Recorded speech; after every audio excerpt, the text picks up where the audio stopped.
Listo. Muy bien. Muy bien, muy buenas tardes, queridos colegas del portal médicogeneralescolombianos.com.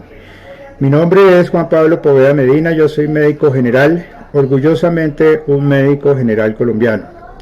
Continuamos nuestro ejercicio de entrevistar a los principales representantes y más importantes representantes del gremio médico que nos representan ante el gobierno y ante la sociedad de cara a lo que ha sido esta pandemia por el COVID-19.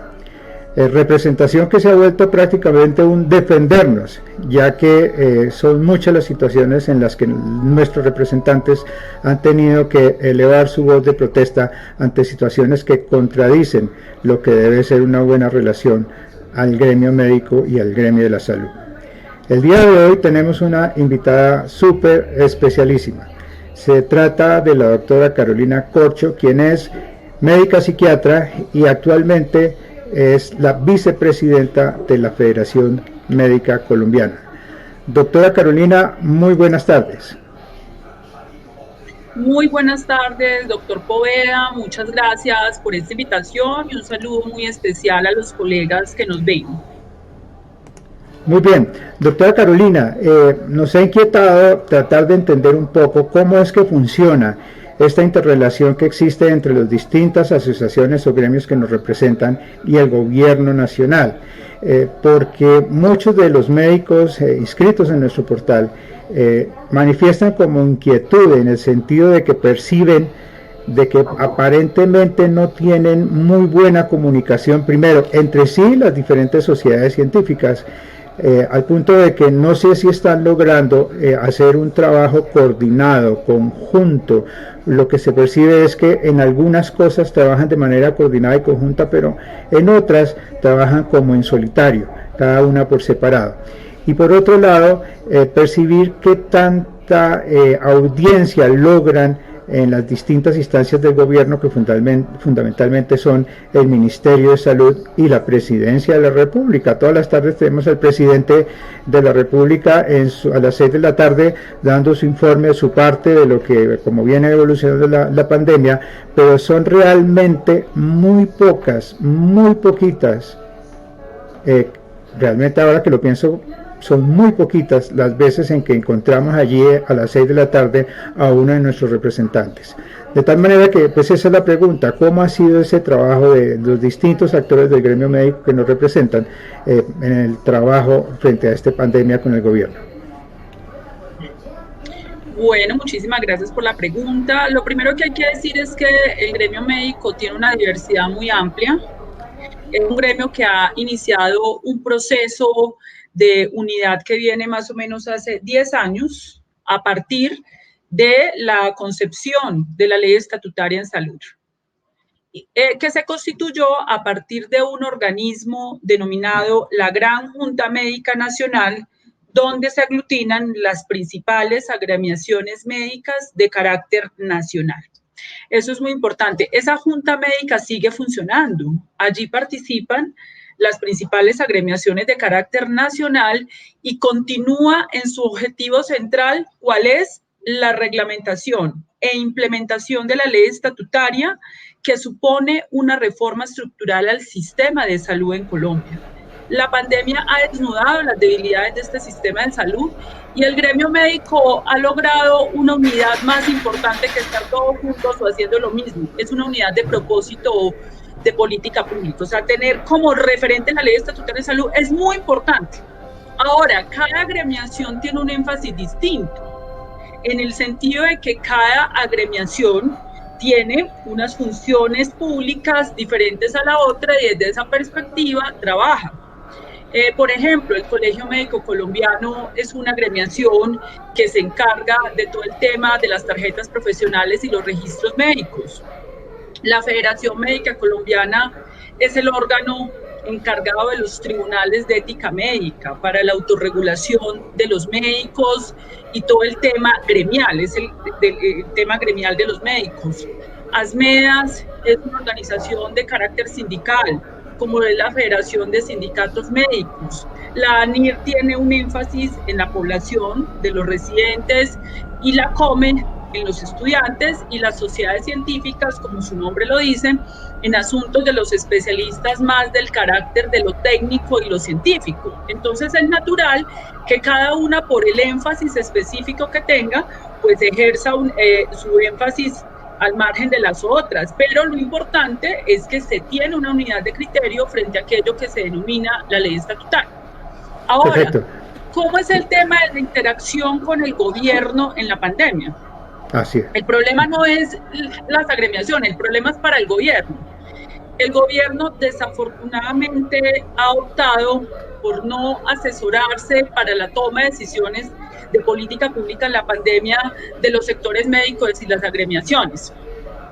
Ahí se estuvo con el doctor Fernando Ruiz, se presentaron una serie de propuestas, se han hecho documentos pues, que han sido desoídos y pues evidentemente eso da cuenta de una cantidad de bandazos que está dando el gobierno, como por ejemplo el día sin IVA. Eso es un bandazo que fue una equivocación en esa toma de decisión que hoy nos está constando el aumento vertiginoso del contagio. Entonces no es tanto un problema de nosotros, sino del gobierno que ha optado por no rodearse, como los gobiernos lo han hecho en el mundo, de expertos, de nosotros que conocemos el sistema de salud, sino que ha apelado a otros sectores para poder tomar sus decisiones.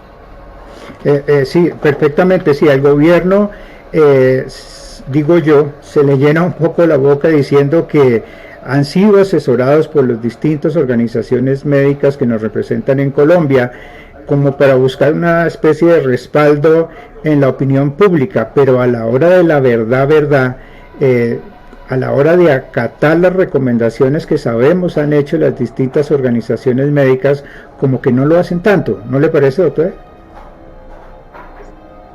Exactamente, nosotros hemos hecho propuestas desde todas las perspectivas, desde la perspectiva epidemiológica, proponiendo cuarentenas, desde la perspectiva de determinantes sociales de la salud, proponiendo políticas sociales para la ciudadanía informal para que se pueda confinar, desde la perspectiva laboral y gremial, hemos propuesto la generación de plantas temporales, desde la perspectiva científica, la configuración y apertura de unidades de cuidados intensivos como debe ser. Se han hecho todo tipo de propuestas, pero finalmente esta no las acata el gobierno, lo cual, digamos, se está reflejando también en lo equivocada de las decisiones y en una baja, digamos, en la popularidad también en las encuestas de opinión, porque no ve la gente una claridad de hacia dónde va y cómo es el manejo entonces de la pandemia.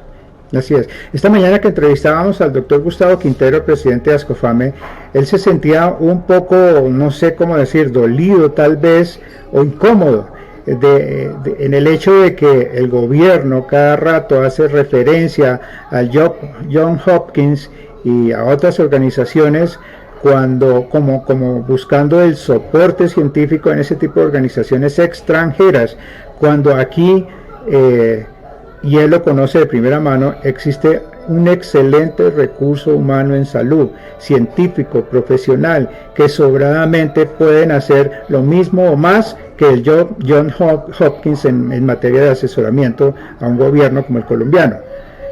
¿No le parece que tiene razón el doctor Quintero? Bueno, tiene razón, pero además yo tampoco creo que el gobierno se esté asesorando de organizaciones de carácter científico internacional.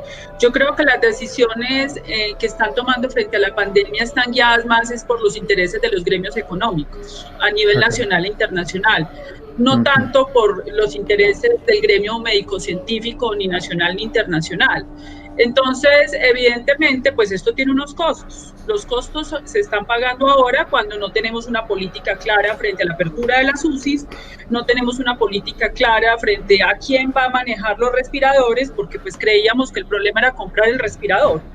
Cuando el elemento central de un sistema de salud es el talento humano, ¿dónde está el saber y la inteligencia que sabe manejar ese respirador? Pues ahí tenemos los cuellos de botella y los vacíos que hemos tenido en esta pandemia, que son bastante protuberantes en materia de salud y de la política social. Bien, hoy es 10 de julio, le voy a mostrar un material periodístico del noticiero CMI de tal vez de hace 1 o 2 días para que lo comentemos al final. Las unidades de cuidados intensivos cada vez están más llenas. Los gremios del sector de la salud temen por falta de personal especializado para atender los casos críticos de COVID-19. Los principales gremios médicos advirtieron que no hay suficientes unidades de cuidados intensivos ni el personal para atender a pacientes contagiados con COVID-19 que se encuentren en estado grave. La situación está siendo crítica en muchas de estas instituciones por no tener ya los recursos suficientes. Es que no solo es un respirador, no solo es un médico. En Amazonas y Putumayo ya no hay cupo. Bolívar solo cuenta con una disponibilidad de 21%, igual que Atlántico. Quedan pocas unidades disponibles en Valle y Bogotá. Las UCI requieren un equipo con médicos de varias especialidades. Cada 10 camas de cuidados intensivos se conforma un equipo integrado por un médico general, un especialista, 2 enfermeras, 2 terapeutas y 5 auxiliares de enfermería que trabajan en 3 turnos durante 24 horas. Una unidad de cuidado intensivo, los ventiladores no se manejan solos, los monitores tampoco. Hay alguien que tiene que saber interpretar lo que nos dice cada monitor. En los hospitales ven con preocupación cómo se contagian los intensivistas. Talento humano que hoy está desafortunadamente algunos infectándose por falta de equipos de bioseguridad. Los gremios de la salud coinciden en que no basta con tener ventiladores. Frente a esta alerta, el ministro de Salud, Fernando Ruiz, aseguró que 28.000 personas, entre médicos y paramédicos, han sido entrenados en el manejo de la unidad de cuidados intensivos. Para atender una unidad de cuidados intensivos se requiere de por lo menos 10 personas especializadas en atención de pacientes críticos. El ministro de Salud informó que ha preparado anestesiólogos, médicos internistas, especialistas y enfermeras para atender las 5.328 UCIs que están operando hoy en el país. Hemos capacitado 28.000 personas en diferentes mecanismos para poder tener esa capacitación y ese recurso humano entrenado para el manejo de cuidado intensivo. El ministro dijo que el gobierno seguirá trabajando para atender más personal de salud que atienda las unidades de cuidado intensivo.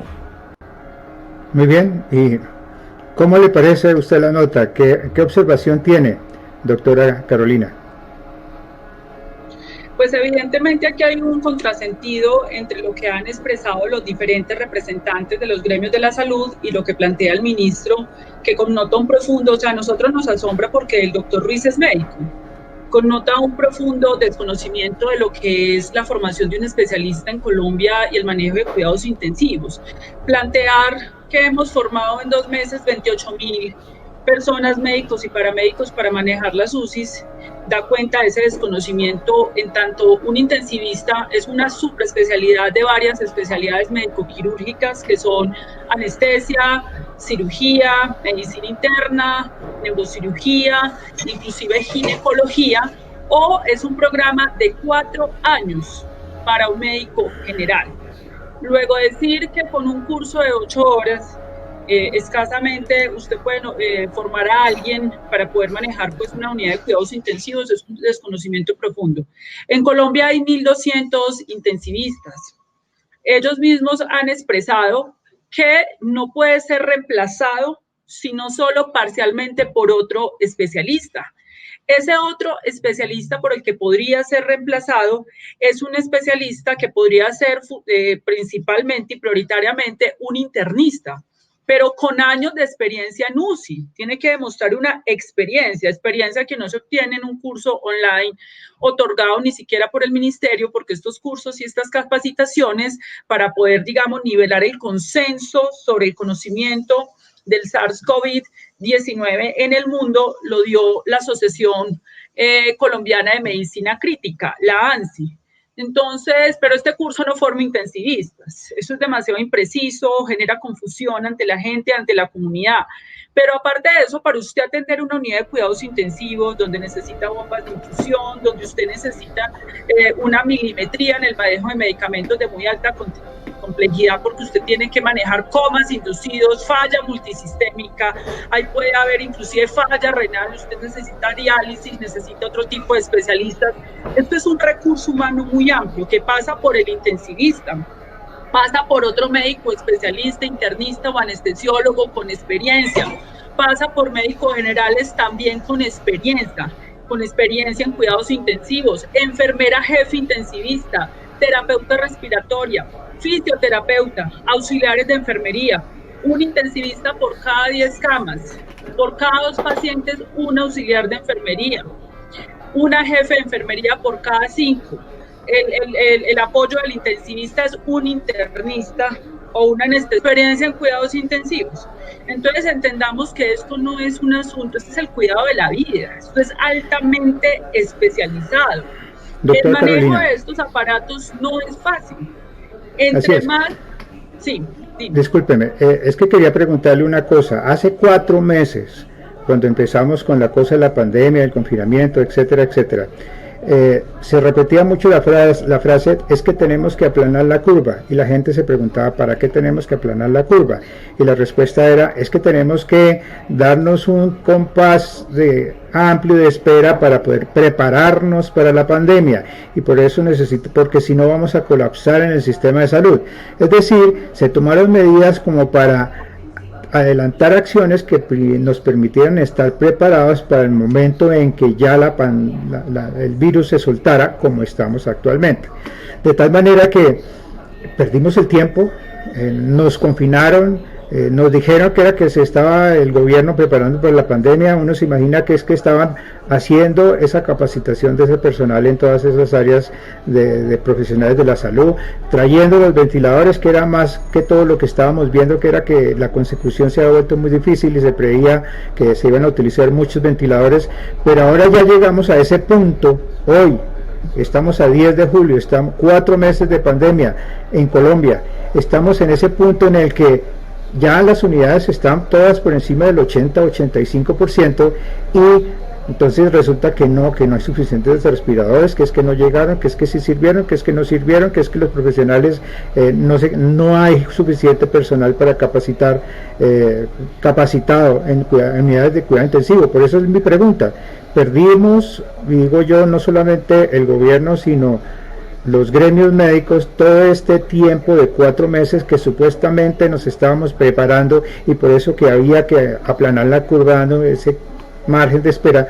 ¿Perdimos el tiempo de estos 4 meses en ese tema de preparación, o qué fue lo que falló?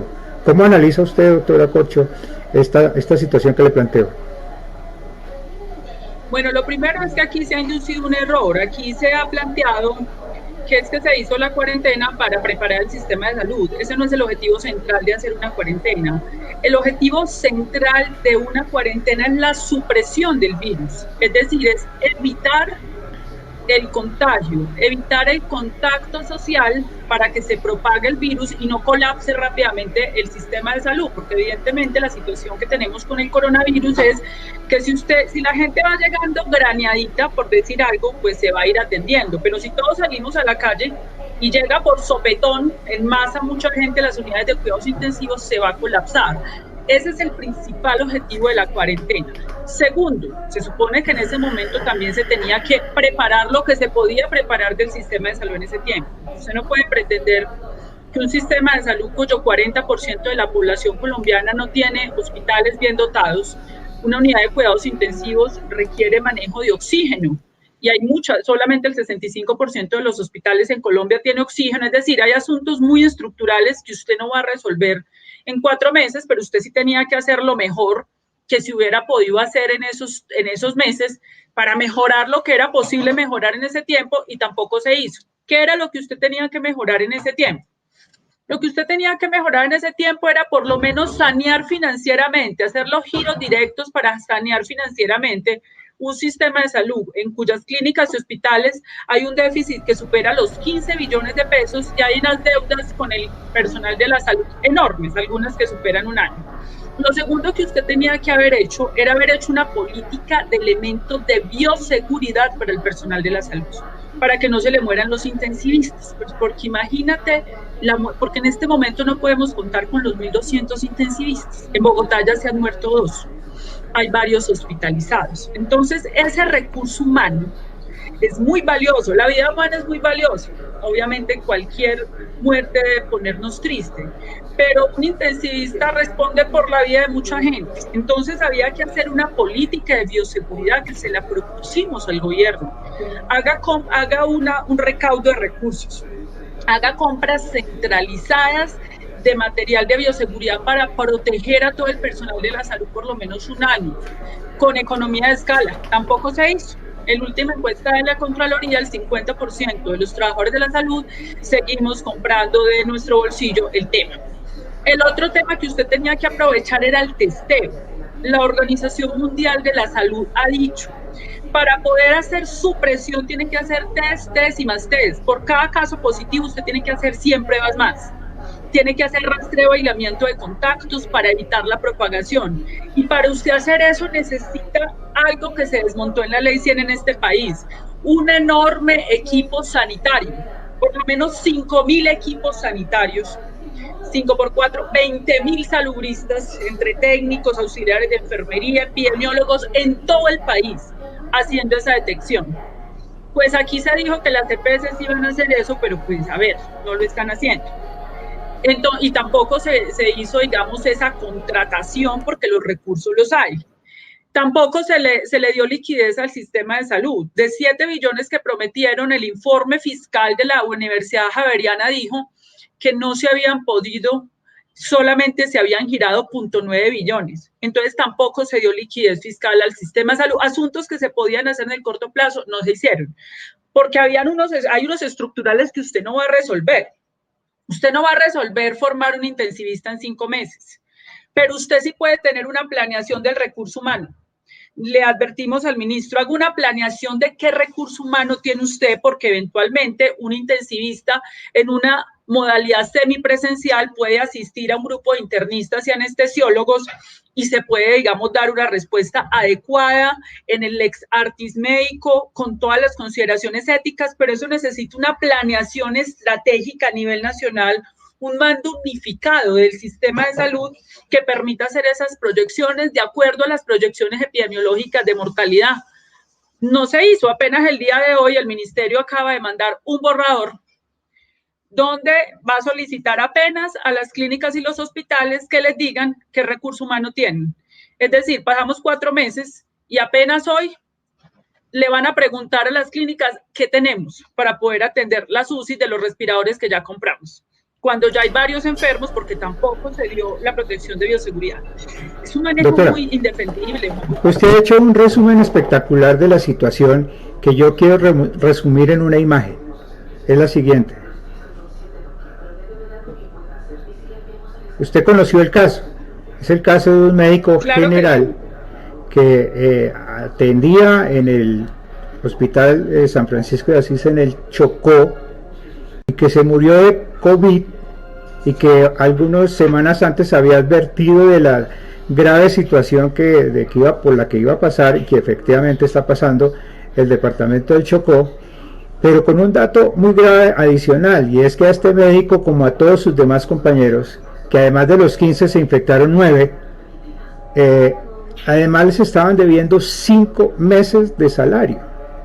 Entonces usted hablaba de que el gobierno tenía que prepararse en respiradores, tenía que prepararse en capacitación de personal especializado, que tenía que sanear los hospitales o las finanzas en salud, y esto pasó hace, creo yo, más o menos unos 15 días, la muerte de este médico, y resulta que pareciera que no pasa nada, que como que a nadie le importa, como que vamos a seguir siempre igual.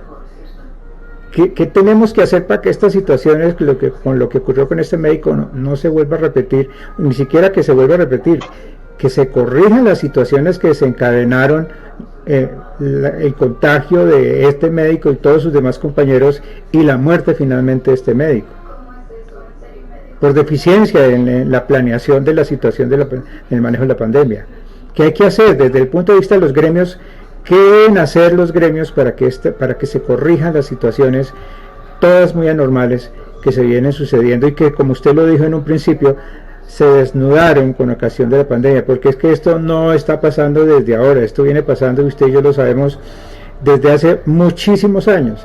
pero que no había como salido suficientemente claro hacia la opinión pública.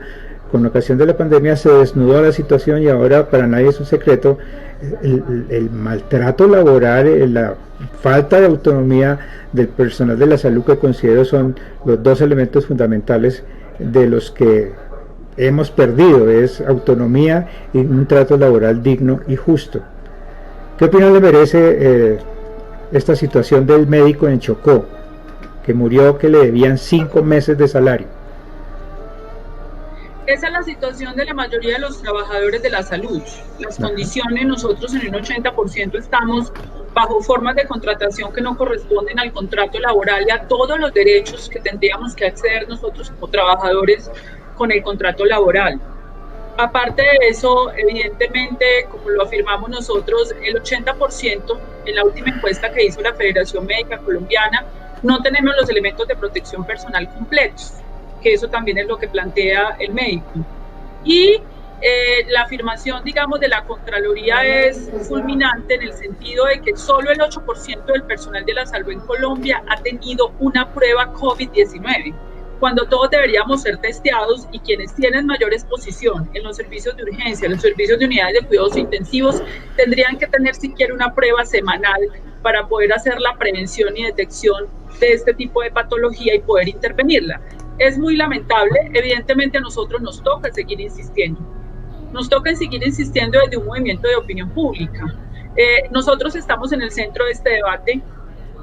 Quisimos ser, digamos, los colaboradores más cercanos del gobierno en su toma de decisiones, pero desafortunadamente el gobierno incumplió.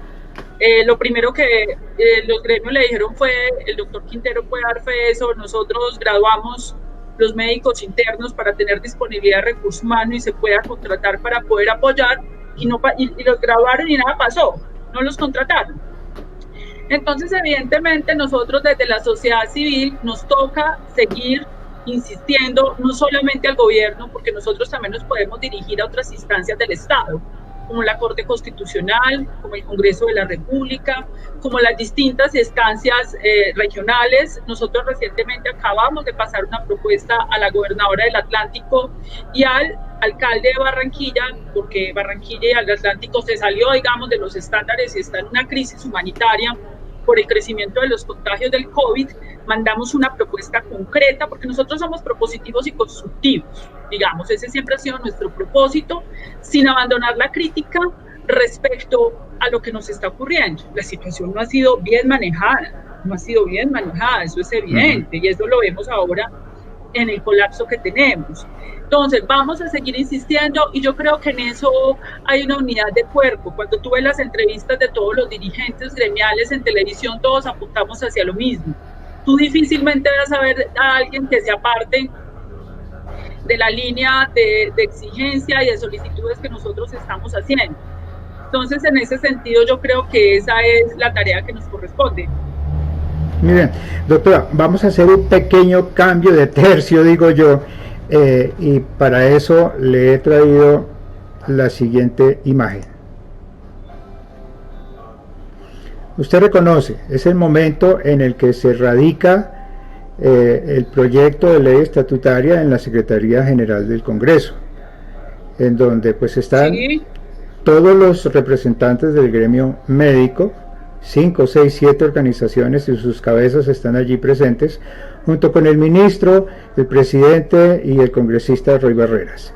De tal manera que, en mi opinión, esta fotografía partió en dos la historia de la medicina en Colombia, o pudo partir, o podría partir en dos la historia de la medicina en Colombia, pero por falta de su adecuada, oportuna y eficiente reglamentación, está quedando como letra muerta.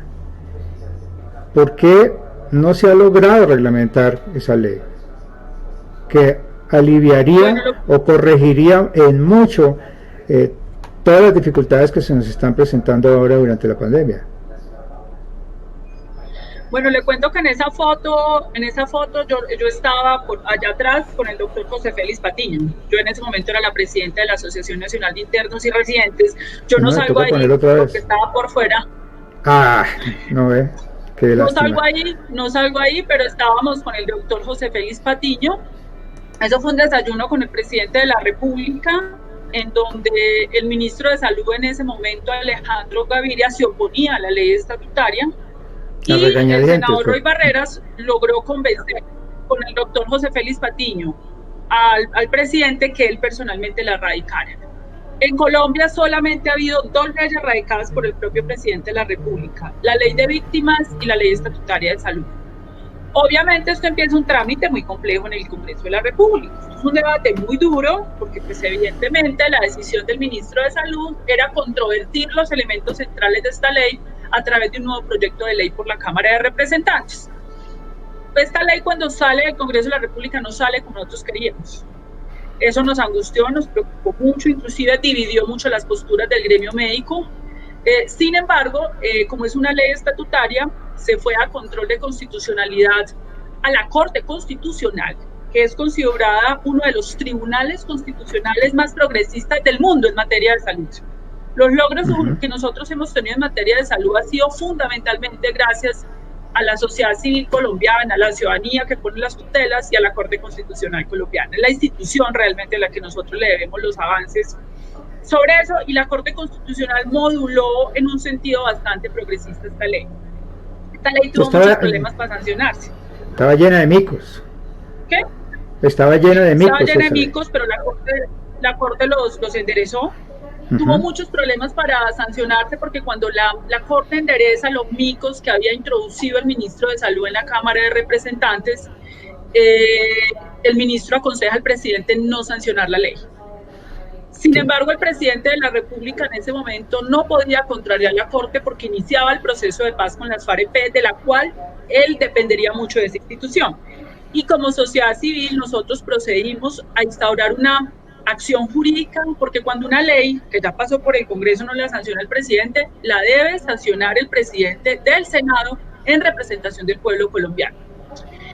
Y finalmente terminó sancionándola por una presión de opinión pública que hubo en el país. Yo recuerdo, normalmente, después de un control de constitucionalidad de una ley, que lo hace la Corte Constitucional, pasa a firma presidencial y normalmente se demora una semana, a lo sumo 2. Aquí se demoró casi un año, yo recuerdo. Exactamente, y fue una presión de opinión pública liderada desde las agremiaciones médicas para lograr instaurar en Colombia la salud como derecho fundamental, la autonomía médica, el trabajo digno y decente, y una serie de consideraciones que los médicos deberían conocer esa ley, la ley 1751 y las sentencias T313. La mayoría de leyes que los médicos quieren presentar en el Congreso de la República no le llegan ni al 30% de lo que ya logró esta ley. Sí, así es. Esta ley ya contiene, digamos, todos los elementos que usted quiera. Si los médicos conocieran esa ley, no se desgastarían en otras discusiones. Los últimos proyectos de ley que han radicado en el Congreso de la República sobre salud están más atrás que esta ley. Entonces, desde el gobierno del doctor Juan Manuel Santos con el ministro Alejandro Gaviria, la decisión fue engavetarla, hacer una contrarreglamentación, o sea, engavetarla para que no fuera implementada. Sin embargo, sigue siendo una ley de la República, y la Junta Médica y todos los gremios médicos, Juan Pablo, y en eso sí tú vas a encontrar unidad de criterio. Te aseguro que a todos los que te has entrevistado te han hablado de la ley estatutaria. Eso es una bandera de los dirigentes médicos. Cosa curiosa que el doctor Izaza, incluso afirma que el gobierno ha utilizado la ley estatutaria, nuestra amada ley estatutaria, para legislar en contra de los intereses del gremio médico, generar una serie de decretos reglamentarios apoyados en la ley estatutaria, pero que realmente contradicen el espíritu de la ley estatutaria. Exactamente, exactamente. O sea, si los médicos entendieran, hay asuntos que uno tiene que entender y tiene que defender. Hay un principio constitucional centralísimo en la ley estatutaria y se llama la autonomía profesional, protegido por la Constitución. Puede llegar un auditor, EPS, ministro, el que quiera, a decirle a usted que usted no puede prescribir eso porque la resolución, decreto, el que sea, dijo que no. Usted está protegido en su prescripción, en su decisión. El único que se puede oponer al hecho de una prescripción médica es el paciente, porque el paciente tiene autonomía también y el paciente le puede decir al médico, no quiero tomarme eso, como los pacientes míos. Mis pacientes son rebeldes. Yo soy psiquiatra. Entonces, yo soy de las pocas especialidades, porque generalmente cuando uno va donde el médico, si uno va donde el dermatólogo, uno va y le dice, doctor, es que tengo aquí este grano y me nació ayer, antier, y es así, y le cuenta, en cambio el paciente mío, ¿y usted por qué está acá? No sé. ¿Y por qué vino? No sé. Me obligaron. Ese es el único límite de la autonomía médica es el paciente. Ajá. Nadie más. Entendamos eso, defendamos eso, lo podemos poner en práctica, eso no tiene pierde, pues usted. Esa pelea usted la gana, pues sí, le digo a los médicos que nos ven. Sí, yo lo que defino esa parte de la autonomía, es decir, yo siempre sigo defendiendo mi tesis de que la ley estatutaria en salud partiría en dos, la historia de la medicina en Colombia, si al menos esos dos artículos, el 17 que habla sobre autonomía, respetar la autonomía del profesional médico, y el 18, que el profesional de la salud, ya ni siquiera los médicos, sino todos los profesionales de la salud deben recibir un trato laboral digno y justo. Si al menos esos dos artículos se reglamentaran y se respetaran, definitivamente la cosa cambiaría del cielo a la tierra, no solamente para el gremio médico y el gremio de salud, sino para la salud, la calidad de atención en salud que reciben los pacientes. Pero el gobierno no entiendo por qué se empeña en no permitir esa reglamentación, y no entiendo otra cosa que es la pregunta siguiente: ¿por qué los 6, 7, 8 gremios, todos muy importantes que nos representan a los médicos en Colombia, no han logrado de alguna manera obligar al gobierno a que reglamente al menos esos dos artículos? ¿Qué es lo que ha pasado? Ya van 5 años de promulgada la ley estatutaria. Porque es que... Adelante. Yo creo que tenemos un problema, es que la dirigencia, tenemos un problema. La dirigencia médica, los presidentes de los gremios médicos, los vicepresidentes, hasta las juntas directivas pueden entender la ley estatutaria, pero nosotros hemos cometido un error. Nosotros no hemos hecho una pedagogía en la base médica, en todos los médicos, para que entiendan esto. Entonces, en ese sentido, la autonomía médica es uno de los artículos que no necesita reglamentarse. Es vigente. Si yo mañana, a mí me pueden llegar con la resolución 538-25, la que sea, a decirme, doctora Cana Corcho, es que esta resolución dice que ese medicamento no se puede mandar para esto. Señor, lo mando. Yo inclusive lo que hacía, lo mando en mi formulario particular, y si un paciente lo tutela, se lo tienen que dar. Ese es el poder que tiene un médico. Pero nosotros, y evidentemente hay unas condiciones materiales también, si uno está las amenazas, los constreñimientos que nosotros tenemos. ¿Cuál es el asunto de la reglamentación? La reglamentación tiene dos elementos. Un primer elemento es hay que derogar ese montón de decretos y resoluciones. Por ejemplo, el MIPRES. El MIPRES es una de las cosas que se inventaron para vulnerar la autonomía médica a nombre de la ley estatutaria. El MIPRES es el principal vulnerador de la autonomía médica. El MIPRES le exige al médico equiparar un diagnóstico para un tratamiento. Es que este tratamiento solo es para este diagnóstico. Eso es absurdo. Falsea los sistemas de información. Entonces, el MIPRES es uno de esos ejemplos, pero ahí hay muchos otros ejemplos de cómo a nombre de la ley estatutaria la tergiversaron y lo contradijeron para que el médico, amarrarle las manos al médico. Entonces, en ese sentido, el primer elemento es que habría que derogar una serie de actos administrativos que se han hecho en Colombia en función de eso. Lo segundo que hay que hacer es que hay elementos de esa ley que va a necesitar una reforma estructural al sistema de salud, a la ley 100, a la 1122, a la 1438, a las leyes vigentes que pueden ser hasta inconstitucionales. La ley 100 hoy es inconstitucional frente a la ley estatutaria. Eso requiere una reforma. En eso avanzan los gremios médicos en este momento. Una propuesta. Nosotros no podemos esperar a que el Congreso nos la haga o que llegue el gobierno y la haga. No, nosotros una propuesta de cómo sería un estatuto laboral dentro del sistema de salud. Nosotros ya tuvimos ese debate central. Doctora. Muchos médicos dicen, hagamos... Sí. Doctora Carolina, usted acaba de mencionar la palabra clave, estatuto laboral, pero resulta que es que las organizaciones médicas que nos representan actualmente no tienen una estructura que en sus estatutos que les permitan entrar a discutir de tú a tú con el gobierno y con los suficientes dientes y con las suficientes herramientas de ley que permitan siquiera vislumbrar la más mínima posibilidad de tener éxito en una negociación de tipo laboral. La federación no lo puede hacer, la academia no lo puede hacer, el colegio médico no lo puede hacer, pues el único sería Asmedas, pero pues usted y yo sabemos pues que Asmedas, yo no sé qué ha pasado, de pronto usted sabe más que yo. Terminó con el seguro social, se debilitó con el seguro social, o sea, desapareció prácticamente con el seguro social. Bueno, y digamos que la más reciente en términos de sindicatos, pues es la Federación Nacional de Sindicatos Médicos con el doctor Jorge Enrique Enciso, que apenas tiene 4 años de aparición. Pero en estas entrevistas justamente digamos que todos han coincidido en el hecho de que los médicos, el gremio médico debería reunirse sólidamente, monolíticamente alrededor de una estructura estatutaria de una organización cuyos estatutos sean un sindicato.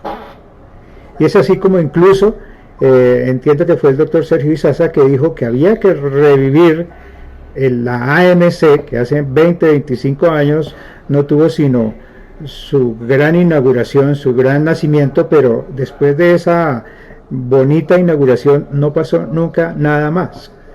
Entonces debemos enfilar nuestras baterías hacia una organización sindical fuerte y sólida y única, el gremio de los médicos en Colombia. Por supuesto que sí, ese es el siguiente paso que sigue. El siguiente paso es una organización conformada por todas las agremiaciones médicas que tenga un carácter sindical, con la política muy clara de la ley estatutaria. ¿Cuál es la política clara de la ley estatutaria? No se acepta la tercerización laboral. El trabajo y lo que clarificamos en la ley estatutaria es trabajo digno, decente y estable. Eso excluye órdenes de prestación de servicios, que es una forma de tercerización, el contrato sindical, que es otra forma de tercerización. En Medellín, por ejemplo, se ha podido demostrar muy bien cómo es posible que los especialistas estén contratados de planta y están felices. Muchos de los especialistas están contratados de planta y son muy bien pagos en el sector privado. El problema de pronto está en el sector público por todas las fases y digamos de la carrera administrativa, pero en el sector privado están felices. Allá hay muy pocas OPS. Aquí nosotros nos acostumbramos a la OPS y creemos que es muy buena la OPS.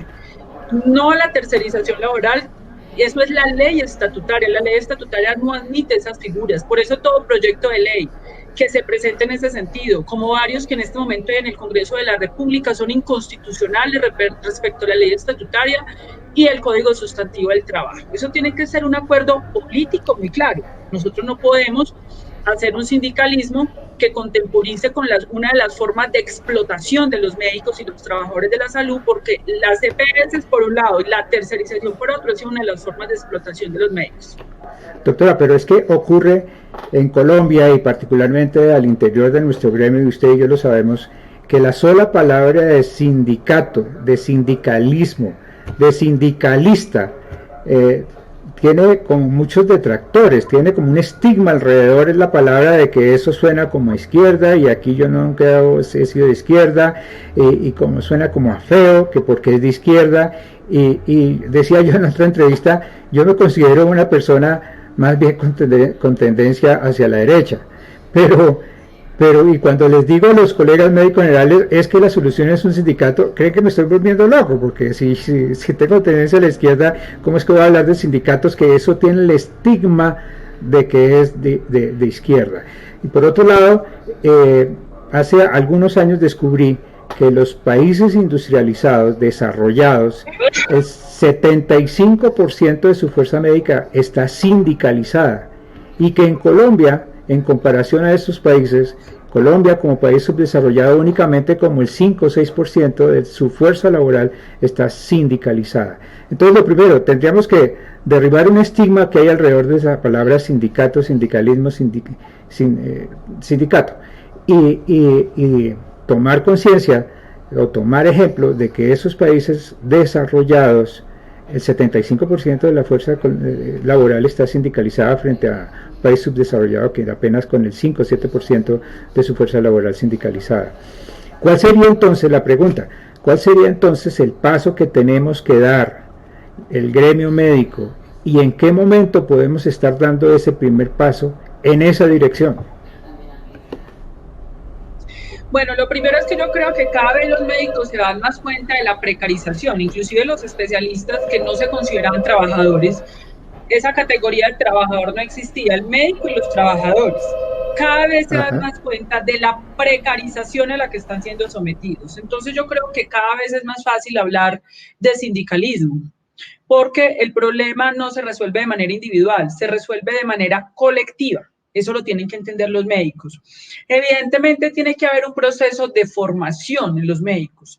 El problema del sindicalismo es que los médicos hemos creído que el problema de la salud es un problema de abogados. Entonces, quienes tienen que ir a hablar por nosotros al Congreso de la República sobre las reformas a la salud es un abogado. Y evidentemente vamos a requerir los abogados para ciertas discusiones jurídicas. Pero el problema del sistema de salud es de nosotros. Quienes negociamos la ley estatutaria fuimos nosotros, que somos los que conocemos el sistema de salud, sabemos cómo opera, cómo funciona. Ahí habían abogados constitucionalistas, evidentemente, que nos acotaron bastante, pero nos tenemos que apropiar nosotros mismos de nuestra propia organización. Entonces los médicos creen que ellos no tienen que entender estos temas. Tenemos un proceso, estamos atrasados en Colombia en hacer unas reformas curriculares de fondo. En las universidades ya deberíamos estar enseñando la ley estatutaria. La ley estatutaria lleva 5 años y todo estudiante de medicina debería tener un curso que se llame el derecho fundamental a la salud. Magnífico. Lo aplaudo, claro. Claro, eso sería extraordinario. Entonces, empecemos por eso. Entonces, bueno, todavía aquí estamos explicándole al médico que la única forma de existir es la ley 100. No existe otra alternativa de ejercicio médico en Colombia. Bueno, analizamos desde un principio de la entrevista, doctora, haciendo un poco de recapitulación, cómo ha habido dificultades en el manejo y en la coordinación de la comunicación entre los distintos gremios que representan los médicos en Colombia y el gobierno. Cómo el gobierno, a pesar de que dice que acata y que recibe orientación o asesoría de parte de estos organismos médicos, pues la gran mayoría de las veces no las cumple, no las acata. Hemos analizado igualmente cómo los distintos sectores médicos pues viene complicándose la situación de la pandemia cada día más, al punto que hoy, que estamos ya a 10 de julio, estamos llegando a unos límites como que según entiendo estamos ya en 5.000 contagios diarios y estamos llegando al tope de los 200 muertos diarios.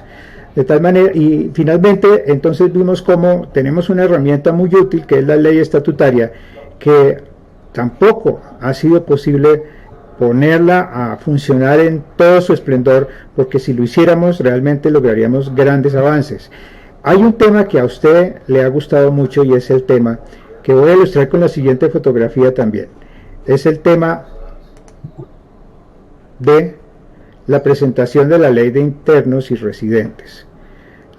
Internos y residentes que se llama la ley Carolina Corche, diría yo más bien.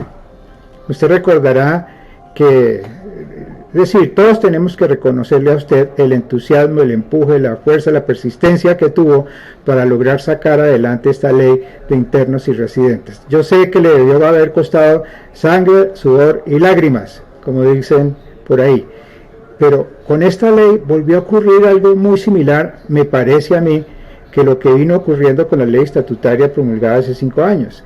La ley de internos y residentes, todo el mundo hicimos la gran fiesta porque por fin había una ley de internos y residentes, pero es la hora que, según entiendo, no se ha podido reglamentar al igual que la ley estatutaria en salud, y es la hora que no ha empezado a recibir su primer pago ningún interno ni ningún residente. Entonces, ¿qué pasó ahí? ¿Qué falló? Bueno, esto fue una ley que hicimos con un coequipero, Luis Carlos Leal, de la NIR, y con Miguel Quintero de la COME, que son los que aparecen en la foto en la que estamos contigo, y con el respaldo de todo el cuerpo médico. Todos los gremios médicos logramos una unidad de acción alrededor de esto. Dígame, pues, doctora, un detallito. Permítame, qué pena, le voy a mostrar una anécdota. Los que fuimos, los que somos, los que seremos, residentes de las diferentes especialidades médico-quirúrgicas en Colombia, estamos cansados de la esclavitud del siglo XXI, pagando matrículas más de 30 millones de pesos al año, trabajando más de 70 horas semanales sin pago, sin vacaciones, sin pensiones y sin primas, adquiriendo deudas que sobrepasan los ingresos aún después de haberse graduado, acabando con nuestra vida social, posponiendo nuestra vida familiar, comprometiendo nuestra formación como médicos especialistas y poniendo en riesgo la salud de nuestros pacientes para beneficiar a un sistema de salud corrupto y que corrompe. Es por eso que la Federación Médica Colombiana, la Asociación Nacional de Internos y Residentes ANIR, la Asociación Colombiana Médica Estudiantil ACOME, estamos invitando que nos acompañe el próximo 9 de mayo a las 9 de la mañana en la Plaza de Bolívar a radicar nuestro proyecto de ley que busca eliminar las matrículas y remunerar el trabajo de los médicos residentes. Invitamos a estudiantes, médicos, rurales, pacientes, trabajadores del sector salud, médicos especialistas a que nos acompañen con este proyecto de ley. Acompáñenos a acabar con esta injusticia y restablecer la dignidad de nuestra profesión. Divinos, absolutamente divinos, divinos. Y allá estuvimos acompañándolos, claro que sí. De tal manera que, ¿qué falló, doctora? ¿Por qué esa es otra ley que como la estatutaria no se ha podido reglamentar? No, ya se logró la reglamentación del pago. Evidentemente llegó la pandemia, pero ya se reglamentó la parte del pago. Hay una discusión muy fuerte que tenemos en la reglamentación, la regulación de la matrícula. Ese es nuestro problema, porque ahí el Ministerio de Educación está diciendo que ellos no pueden vulnerar la autonomía universitaria y tenemos un pulso, unas acciones de cumplimiento. Es decir, tenemos un instrumento con el cual estamos luchando esa reglamentación. Entonces, en ese sentido, Juan Pablo, no perdimos el trabajo, porque es decir, ahí tenemos un instrumento que no teníamos antes de exigibilidad, y la Asociación Nacional de Internos y Residentes con la Federación quedamos devedores de esa ley y seguimos semana a semana emprendiendo la discusión hasta que le paguen al primer médico. Pero bueno, los cambios tienen una demora. Yo le cuento una anécdota, que yo lancé esa ley cuando yo era presidenta de la NIR hace 5 años. Yo hice un lanzamiento de la ley, pero solo 5 años después se dieron las condiciones en el Congreso para poderla presentar. Persistir durante 5 años. ¡Qué bárbaro! Y lograr el consenso durante 5 años de gremio médico. Pero bueno, ahí vamos a seguir en esto. Esto es un asunto de tiempo y de persistencia, tú sabes. Bueno, doctora, ya creo que debemos acercarnos hacia el final de la entrevista, pero no me quiero terminar sin preguntarle algo. Usted dijo que en un principio de la entrevista que esta pandemia había desnudado de alguna manera la crítica situación por la que atravesamos no solamente el gremio de los médicos, sino en general todos los profesionales de la salud, en términos de, ya lo dijimos, en términos de autonomía, en términos de trato laboral digno y justo. Pero la pregunta mía es, o la inquietud mía es, sí, la pandemia nos alcanzó para desnudar esas situaciones, pero no nos va a alcanzar para corregirlas. Pareciera que todo va a seguir igual como antes. Los médicos les van a seguir pagando mal, les van a seguir debiendo 4, 5 y 6 meses tranquilamente, va a seguir habiendo contratos de prestación de servicios. Decir, no va a pasar nada después de que pase la pandemia, vamos a seguir igual. ¿No cree usted? Eso depende de nosotros, porque en este momento la salud está en el centro del debate y la opinión pública del país. Hay una mayor conciencia en el país sobre su sistema de salud. Ya ciertos asuntos que eran defendibles en otra época ahora son indefendibles. Dependerá de nosotros hacia dónde está la transición. Si la transición es aquí no pasó nada, sigamos igual, o la transición es esto hay que cambiarlo. Y eso se puede dar en el mediano plazo, porque en este momento estamos resolviendo, digamos, la inmediatez y todo eso, pero yo creo que hay condiciones y hay una conciencia distinta en la ciudadanía en la clase política o en el Congreso de la República sobre este tema. Depende de nuestra capacidad organizativa. Por eso nosotros seguimos en la propuesta. Si usted no tiene propuestas, para cuando llegue la oportunidad, o sea, nosotros estamos preparados. Eso sí te lo quiero decir. En el momento en que tengamos la oportunidad, presentamos nuestro proyecto de ley, porque nosotros sí sabemos cómo se puede hacer esto de manera alternativa. No estamos oponiéndonos por oponernos, sin presentar alternativas estudiadas de muy alto nivel, técnicas, con los grandes especialistas en el tema financiero, económico, constitucional, de salud pública y médicos del más alto nivel para presentar una propuesta alternativa. Estamos preparando eso para cuando llegue el momento, aprovechando la conciencia ciudadana que en este momento tenemos. Perfecto. Doctora, no me queda sino agradecerle mucho por esa generosidad que ha tenido para con nosotros al dedicarnos este tiempo para poder hacer esta entrevista. Un mensaje final que le quiera dirigir usted a nuestra comunidad de médicos generales colombianos.com, que ya está por los 46.200 y algo más médicos generales inscritos en nuestro portal de todos los rincones del país. Un mensaje final. Un mensaje final es, primero que todo, esto se gana de manera colectiva. Yo entiendo que estamos muy apabullados y hacemos de pronto a veces un mural de quejas y de quejas y de quejas, pero esto se gana de manera colectiva. A través de ti, Juan Pablo, nosotros vamos a ir enviando los documentos que hemos construido. Yo creo que los médicos también nos tenemos que formar como ciudadanos. Tenemos que conocer este sistema de salud a fondo, porque poseemos a veces cierta ingenuidad. Solo sabemos de medicina, entonces digamos que en ese sentido otros actores del poder han atropellado nuestra profesión, han atropellado nuestra dignidad. Entonces, en ese sentido, yo sí creo que es necesario iniciar un proceso, y te agradezco mucho la invitación, porque pues estos dirigentes, colegas que has invitado, son personas muy importantes, digamos, y son pensadores de la medicina.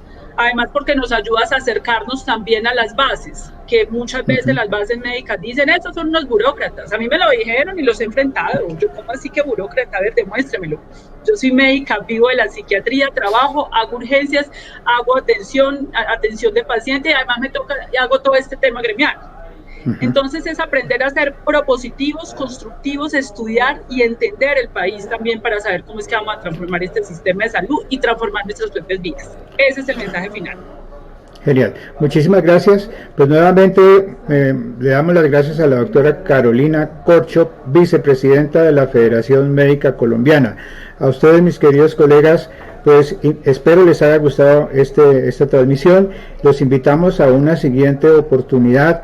Este video lo podrán ver en diferido en el mismo link en que lo están viendo el día de hoy, de tal manera que espero que nos podamos encontrar con la siguiente entrevista. Muchísimas gracias a todos y muy buenas tardes.